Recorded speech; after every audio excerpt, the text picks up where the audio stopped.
So ఈరోజు నా వర్తమానం ఈ గొప్ప వ్యక్తి అయిన బాప్తిస్మిచ్చే యోహాను గురించి.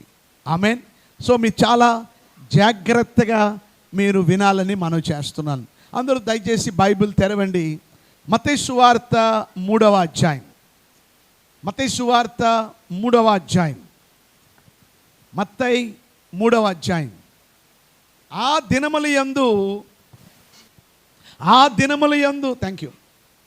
దినముల యందు బాప్తిస్మిచ్చు యోహాను వచ్చి, పరలోక రాజ్యము సమీపించి ఉన్నది, మారు మనస్సు పొందుడని యూదయ అరణ్యములో ప్రకటించుచుండెను.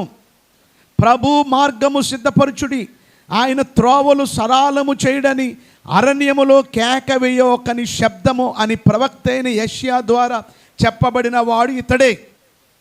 ఈ యోహాను ఒంటె రోమముల వస్త్రమును మొల చుట్టూ తోలుదట్టియు ధరించుకొనివాడు, మిడతలను అడవి తేనెయు అతనికి ఆహారం.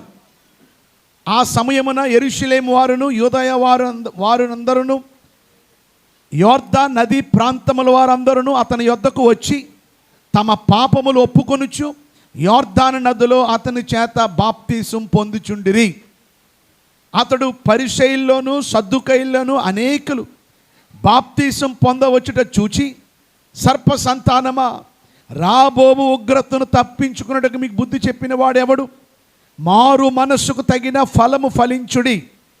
అబ్రహాముకు తండ్రిని మీలో మీరు చెప్పుకొన తలంచవద్దు. దేవుడి రాళ్ళ వలన అబ్రహామునకు పిల్లలు పుట్టింపగలడని మీతో చెప్పుచున్నాను. ఇప్పుడే గొడ్డలు చెట్ల వేరన ఉంచబడి ఉన్నది గనుక మంచి ఫలము ఫలింపని ప్రతి చెట్టు నరకబడి అగ్నిలో వేయబడును. సో ఈ వచనాలన్నీ మనం చదవాలి, కానీ టైం లేక కొన్ని వచనాలన్నీ మీతో చదివి వినిపించాను. మేము బాగా గమనిస్తే చూడండి, ఒకసారి మత్తయి సువార్త చూపించండి. ఒకసారి మత్తయి సువార్త ఇలా చూపించండి. సో ఈ మత్తయి సువార్త చూపించారా? ఈ మత్తయి సువార్తకు ముందు ఏముంది చెప్పండి. మత్తయి సువార్తకు ముందు మలాకి లేదు, ఖాళీ పేజీలు ఉన్నాయి. ఏమండి, ఖాళీ పేజీలకి తర్వాత ఉంది మలాకి. అంటే దాని అర్థం ఏంటంటే ఇటు మలాకీకి మత్తయికి చాలా గ్యాప్ ఉంది. చెప్పండి, ఇటు మలాకీకి మత్తయికి చాలా గ్యాప్ ఉంది. ఎన్ని సంవత్సరాలు గ్యాప్ ఉంది అంటారు? 400 years. చెప్పండి, ఎన్ని సంవత్సరాలు చెప్పండి? 400 సంవత్సరాలు గ్యాప్ ఉంది. దాన్ని ఏమన్నారంటే సైలెంట్ ఇయర్స్ అన్నారు. మీకు అర్థమైందా మీకు? సో చివరిసారి ప్రవచించిన ప్రవక్త పేరు మలాకి. ఆయన 424 BCలో ప్రవచించాడు.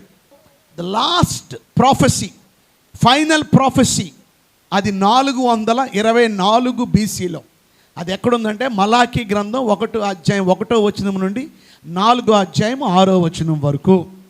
ఇక ఆ తర్వాత ఇక దేవుని స్వరం ఆగిపోయింది. మీకు అర్థమైందా? ఇక దేవుని స్వరం ఆగిపోయింది. ఇక దేవుడు సైలెంట్గా పెట్టాడు. అయితే లోకం నడుస్తుంది. ఆ టైంలో ఇది ఆగిపోయినప్పుడు ఓకే 400 సంవత్సరాలు సైలెంట్ పీరియడ్. కానీ ఆ టైంలో ప్రపంచం జరుగుతుంది, ప్రపంచం నడుస్తుంది.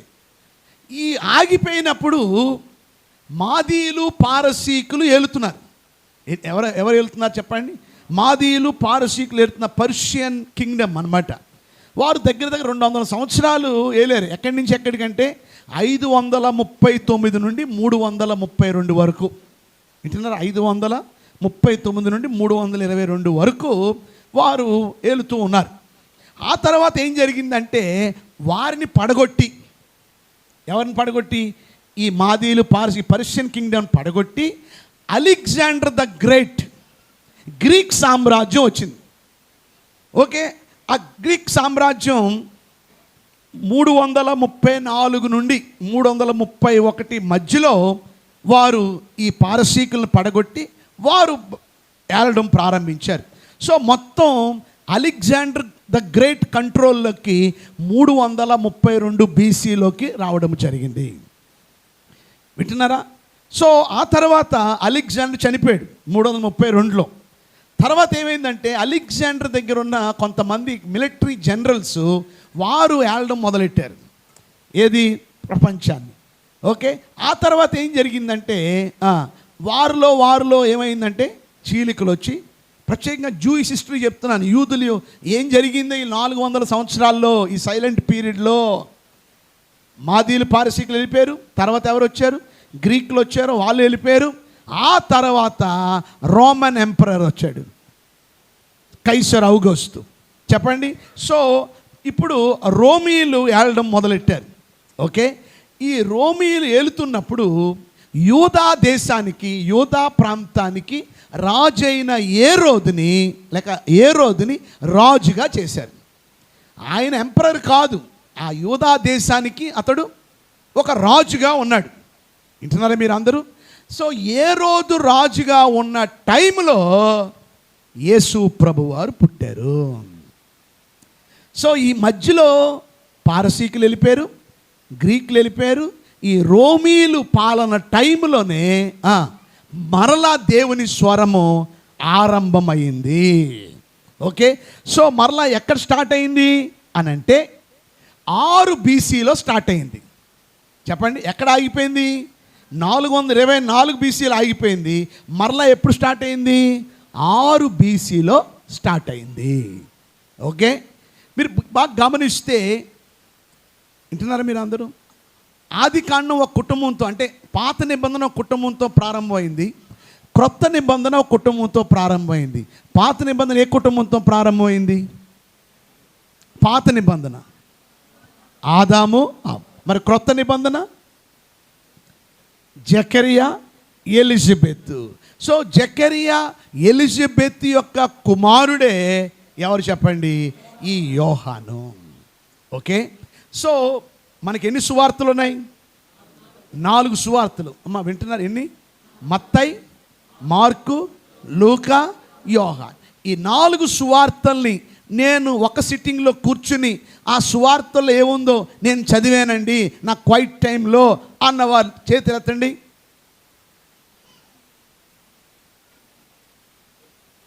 సో మనం ఎప్పుడూ కూడా ఒకటే గుర్తుపెట్టుకోండి, సువార్తలు క్వైట్ టైంలో చెప్పేది ఏంటంటే 4 సువార్తలు కూర్చుని స్టడీ చేయండి.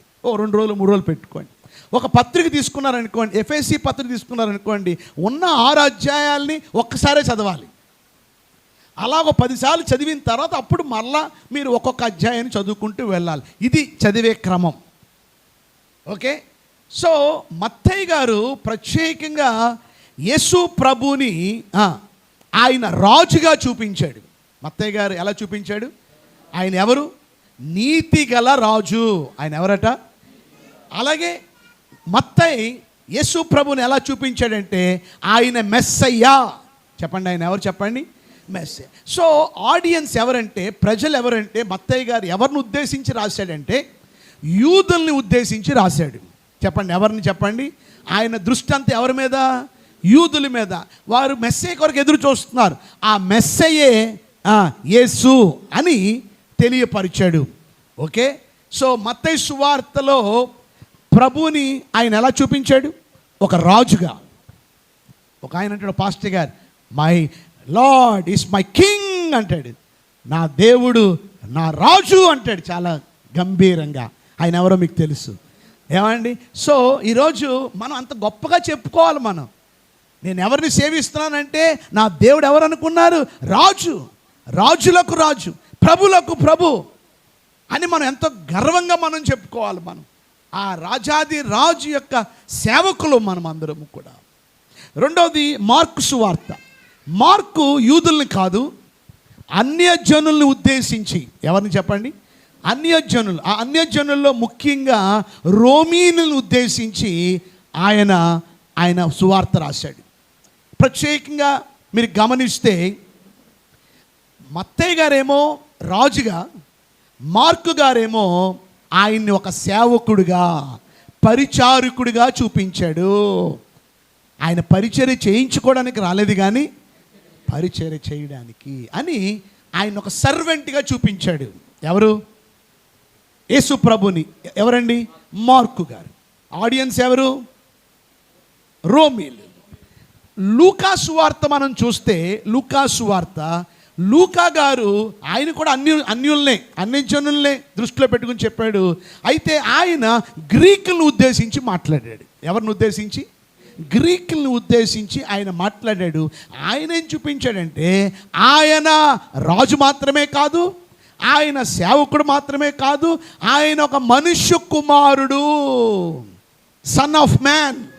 ఆయన మనుష్య కుమారుడు అని చూపించాడు. ఎవరు చెప్పండి? ఎవరు? లూకా. సో ఒక మాటలో చెప్పాలంటే మత్తయి, మార్కు, లూకా వీటిని ఏమంటారంటే సినాప్టిక్ గాస్పుల్స్ అంటారు. సినాప్టిక్ అంటే ఏంటంటే ఒకటే అర్థాన్ని ఇచ్చేవి, ఒకటే ఆయన రాసింది ఈయన రాశాడు, ఈయన రాసింది ఆయన రాశాడు, ప్రతిదీ కూడా కలుస్తూ ఉంటాయి ఈ మూడిటిని కూడా. కానీ 4వ సువార్త ఉంది చూసారా? ఏది? యోహాను సువార్త. అది డిఫరెంట్, అది సినాప్టిక్లోకి రాదు. యోహాను గారు ఎవరైతే యేసు ప్రభునందు విశ్వాసం ఉంచారో ఆ విశ్వాసం ఉంచిన విశ్వాసులను ఉద్దేశించి రాశాడు. ఎవరు? యోహాను గారు. మత్తయి గారేమో రాజుగా సంబోధించాడు, మార్కు గారేమో సేవకుడిగా సంబోధించాడు, పరిచారకుడిగా. లూకా గారేమో మనుష్య కుమారుడిగా సంబోధించాడు. యోహాను గారేమో ఆయన్ని దేవుని కుమారుడిగా, ఈజ్ సన్ ఆఫ్ గాడ్, ఆయన దైవత్వాన్ని ఆయన చూపించాడు. ఆయన దేవుడు, ఆయన దేవుని కుమారుడు.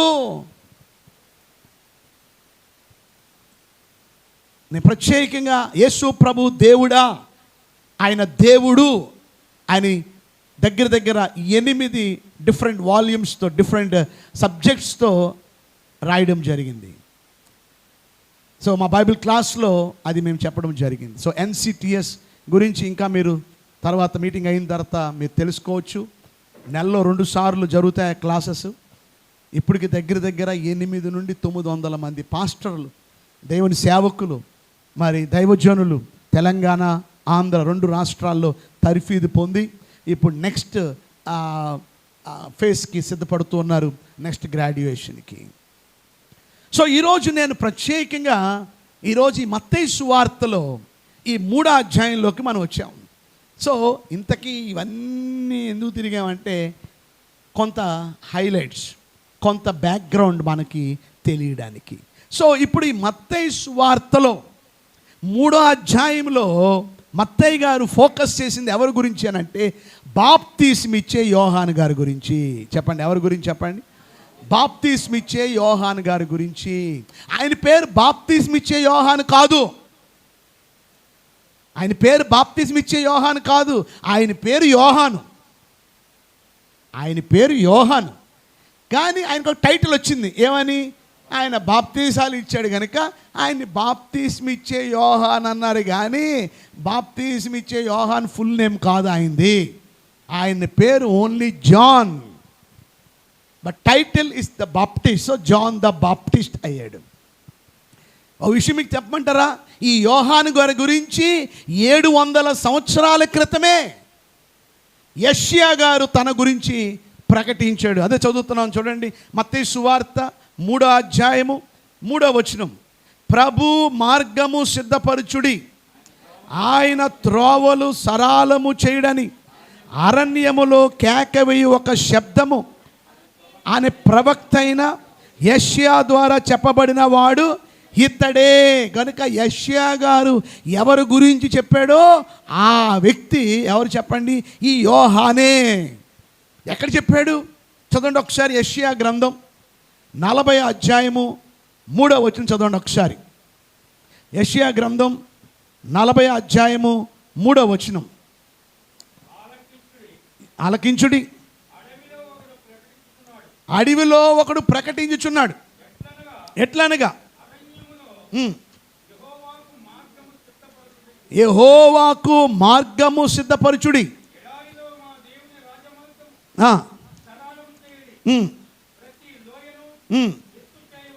ఓకే, చూసారా? ఆ లేఖనము ఇక్కడ నెరవేరింది. ఓకే, సో మనం గమనిస్తే దేవుడు ముందుగానే ఆయన ప్రణాళికలో దేవుడు యోహాన్ని ఏర్పాటు చేశాడు. దేవుడు ఒక స్పెసిఫిక్ మినిస్ట్రీ, ఒక స్పెషల్ మినిస్ట్రీ దేవుడు యోహానికి అప్పచెప్పాడు.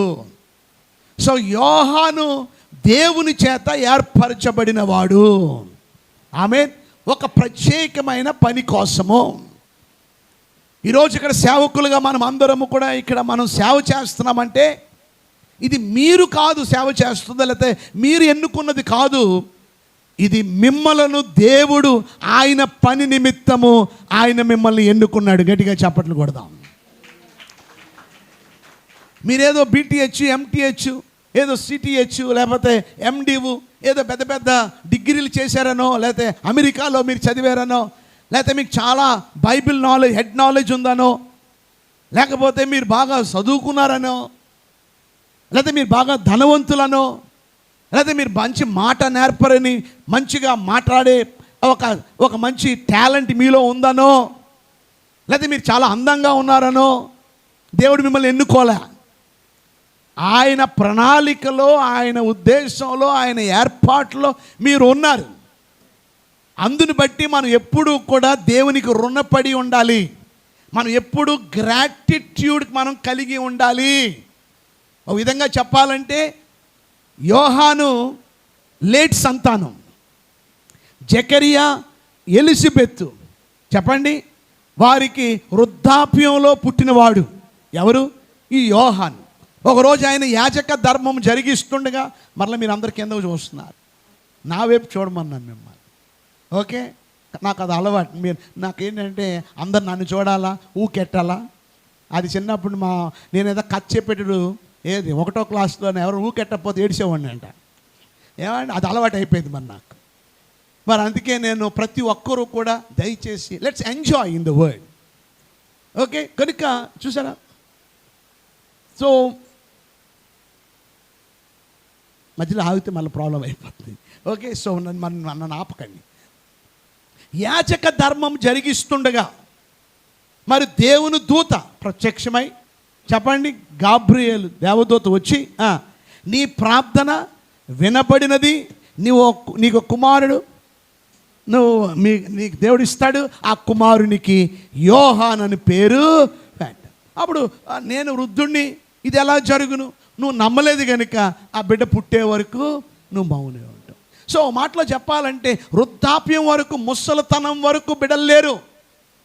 ఆ దినాల్లో ఒక మాట వినండి జాగ్రత్తగా. ఆ దినాల్లో పూర్వకాలం ఎవరికైనా బిడ్డలు లేకపోతే, సంతానం లేకపోతే గొడ్రాలుగా పిలిచేవారు.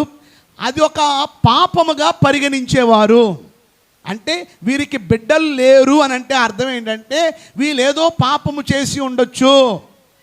ఎలిజబెత్ పాపం చేసిందో, లేకపోతే జకరియా ఏదో పాపం చేసి ఉండొచ్చు. అందుకే వీరికి ఏం లేరు, వీళ్ళకి బిడ్డలు లేరు. అయితే మీరు చెప్పండి, మీరు పాపాత్ములా? చదవండి ఒకసారి లూకా సువార్త 1వ అధ్యాయం తీయండి ఒకసారి. లూకా సువార్త 1వ అధ్యాయము 5-6 వచనాలు చూడండి. యూదయ దేశపు రాజైన ఏరోదు దినములలో అబియా తరగతిలో ఉన్న జకరియా అని ఒక యాజకుడు ఉండెను. అతని పేరు అహరోను కుమార్తెల్లో ఒకతే, ఆమె పేరు ఎలిజబెత్. వీరిద్దరూ అండర్లైన్ చేసుకోండి, వీరిద్దరూ ప్రభు యొక్క సకలమైన ఆజ్ఞలు చొప్పునను, న్యాయ విధులు చొప్పునను ఎలా నడుచుకుంటున్నారు? అపరాధులుగా కాదు, నిరపరాధులుగా నడుచుకొనుచు దేవుని దృష్టికి నీతిమంతులై ఉండిరి. సో మనం గమనించండి, జాగ్రత్తగా వినండి. గొడ్రాలు ఇవి ఏదో పాపం చేశారన్నారు. మరి వీరు ఏం పాపం చేశారని వీళ్ళు బిడ్డలు లేరు? చెప్పండి. లోకం ఏమనుకుంటుందంటే ఏదైనా నష్టం జరిగితే, ఏదైనా కీడు జరిగితే వీళ్ళకి ఎందుకు జరిగింది, వీళ్ళు ఏదైనా పాపం చేశారేమో. యోబు గారు కూడా మరి ఆయనకు వచ్చిన శ్రమలు, బిడ్డలు పోయినప్పుడు, ఆరోగ్యం పోయినప్పుడు వారి స్నేహితులు వచ్చి ఆదరించడానికి బదులు నువ్వు ఏదో పాపం చేసి ఉంటావు, అందుకే నీకు ఇంత నష్టం జరిగింది. గొప్ప సేవకుడు కాకినాడలో సేవ చేస్తున్నాడు. 2 పిల్లలు పాపం వాళ్ళ ఫ్రెండ్స్తో కలిసి నదిలో స్నానం చేయడానికి వెళ్ళారు. వాళ్ళిద్దరు ఏమయ్యారు చెప్పండి? వాళ్ళు చనిపోయారు, నీటిలో మునిగిపోయారు. ఆ పాస్టర్ గారు ఏం పాపం చేశాడని ఇద్దరు పిల్లలు పోయారు. మొన్న ఒక చర్చ్ మంగళగిరిలో పెద్ద చర్చ్, అది చెప్పండి, అగ్నికి ఆహుతి అయిపోయింది. పోయిన శుక్రవారం టెన్నెసీలో నేను ఏప్రిల్లో ఆ అమెరికాలో టెన్నెసీ రాష్ట్రంలో జాయినిల్ బాప్టిస్ట్ చాలా పెద్ద చర్చ్, అందులో నేను వాక్యం చెప్పాను. కానీ లాస్ట్ శుక్రవారం అది ఎలా కాలిపోయిందో మీకు తెలుసా? నేను వాళ్ళకి మెసేజ్ పెట్టాను. నా మెసేజ్లో కూడా మీరు చూడొచ్చు, ఫోటోలు చూడొచ్చు. మీకు షార్ట్ సర్క్యూట్ అయిందా అని అడుగుతుంటే షార్ట్ సర్క్యూట్ కాదంట, వర్షం పడిందంట, మెరుపు వచ్చిందంట. ఆ మెరుపు డైరెక్ట్గా చర్చ్ మీద కొట్టింది. ఆ మెరుపుకి మొత్తం బిల్డింగ్ కాలిపోయింది.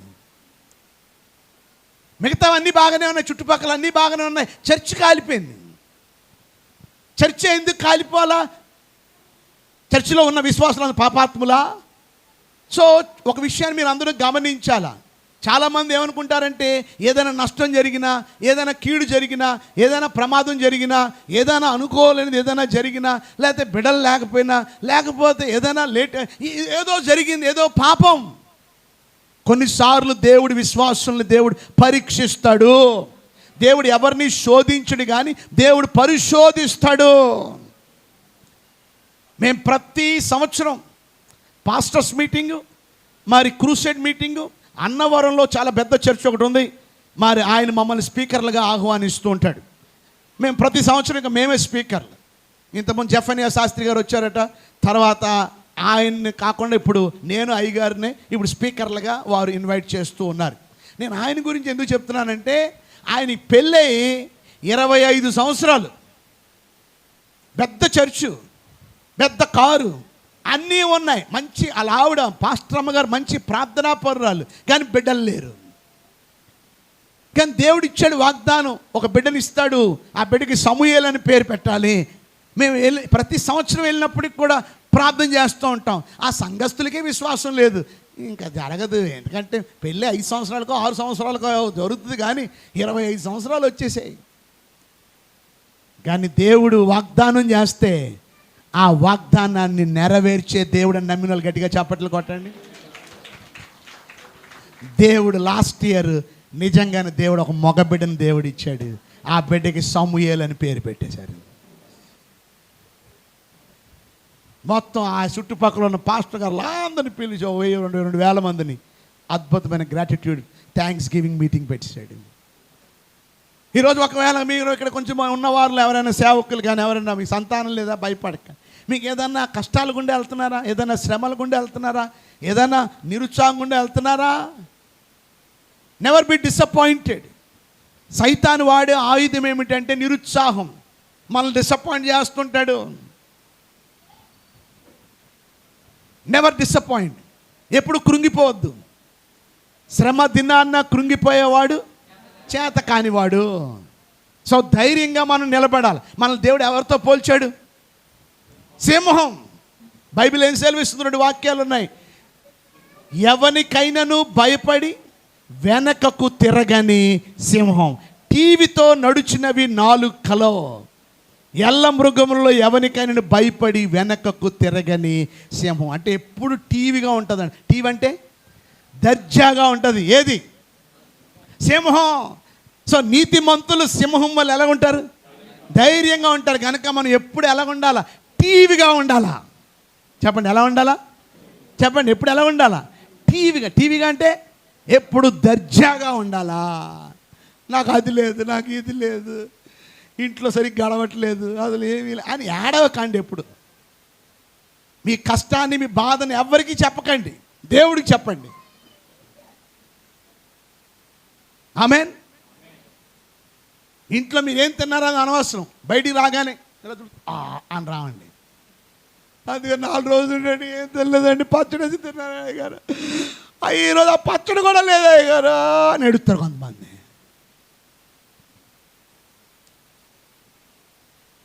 బైబిల్ సెలవిస్తుంది, ఆకాశ పక్షులను చూడండి, అవి విత్తవు కోయి, కానీ పరలోకపు తండ్రి వాటిని పోషిస్తున్నాడు, మీరు వాటికంటే శ్రేష్ఠులు.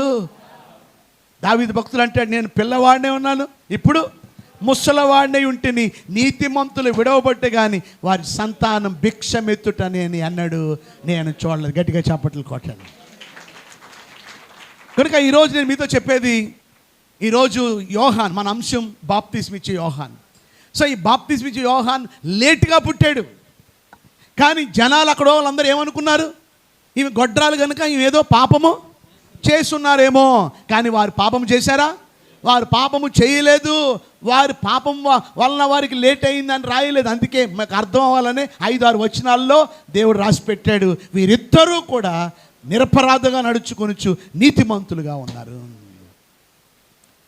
సో నీతిమంతునికి అనేక శ్రమలు కలుగును. కానీ దేవుడు ఏం చేస్తాడు? వాటన్నిటి నుండి ఏం చేస్తాడు చెప్పండి? దేవుడు విడిపిస్తాడు. ఆమేన్. సో మనం గమనిస్తే ఈ యోహాను గురించి, ఆయన వాగ్దాన పుత్రుడు. ఆయన పుట్టకముందే 700 సంవత్సరాల క్రితం ఆయన గురించి యెషయా గారు ప్రవచించాడు. ఒక స్పెసిఫిక్ మినిస్ట్రీ కోసం, ఒక స్పెషల్ మినిస్ట్రీ కోసం దేవుడు ఏర్పాటు చేసుకున్నాడు, దేవుడు ఎన్నుకున్నాడు. ఈ యోహాను పేరు కూడా వాళ్ళ నాన్నబెట్టిన పేరు కాదు, వాళ్ళ అమ్మ పెట్టిన పేరు కాదు.